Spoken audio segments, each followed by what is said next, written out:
বিক্ষোভ ও তালা দেওয়ার পর এবার চট্টগ্রামে পদযাত্রা করেছেন সম্মিলিত ৫ ব্যাংকের আমানতকারীরা।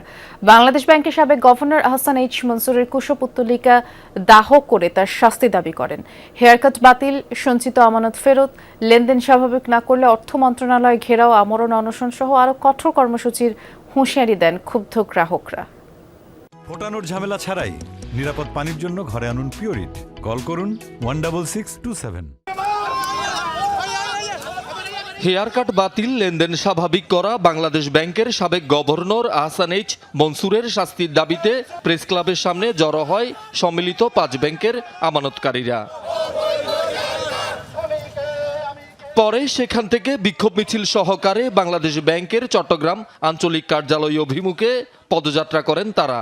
এক পর্যায়ে পুলিশের অনুরোধে চেরাগী পাহাড় মোড়ে গিয়ে পদযাত্রা কর্মসূচি শেষ করেন বিক্ষোভকারীরা।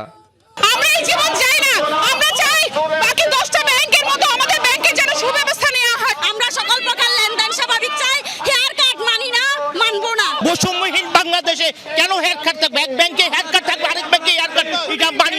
আজকে অবৈধ হেয়ারকাট দিয়ে আমাদের রাস্তায় প্রথম বসেছে, আমরা তার বিচার চাই। আমরা এই জীবন চাই না, আমরা চাই বাকি 10টা ব্যাংকের মতো আমাদের ব্যাংকে যেন সুব্যবস্থা নেওয়া হয়। এর আগেও একই দাবিতে আন্দোলনরত আমানতকারীরা চট্টগ্রামে সম্মিলিত ৫ ব্যাংকের বিভিন্ন শাখায় তালা দেয়, বাংলাদেশ ব্যাংক কার্যালয়ের সামনে অবস্থান সহ নানা কর্মসূচি পালন করেন।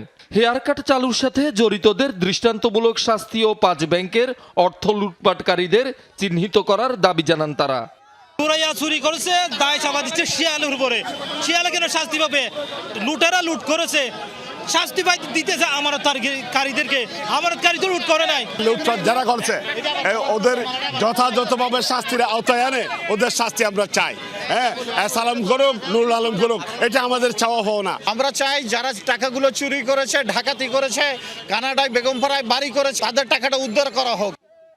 ৫ ব্যাংকের লেনদেন স্বাভাবিক না করলে আগামীতে আমরণ অনশন, অর্থ মন্ত্রণালয় ও বাংলাদেশ ব্যাংক ঘেরাও সহ আরও কঠিন কর্মসূচির হুঁশিয়ারি দেন বিক্ষুব্ধ গ্রাহকরা।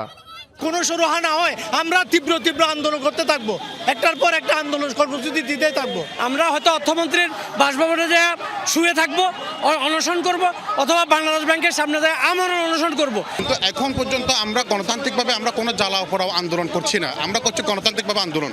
সামনে আমাদের আমরণ কর্মসূচি হয়তো বা এরকম একটা আন্দোলন আসতে পারে। কর্মসূচি চলাকালে বাংলাদেশ ব্যাংকের সাবেক গভর্নর আহসান এইচ মনসুরের কুশপুত্তলিকা দাহ করেন আন্দোলনকারীরা।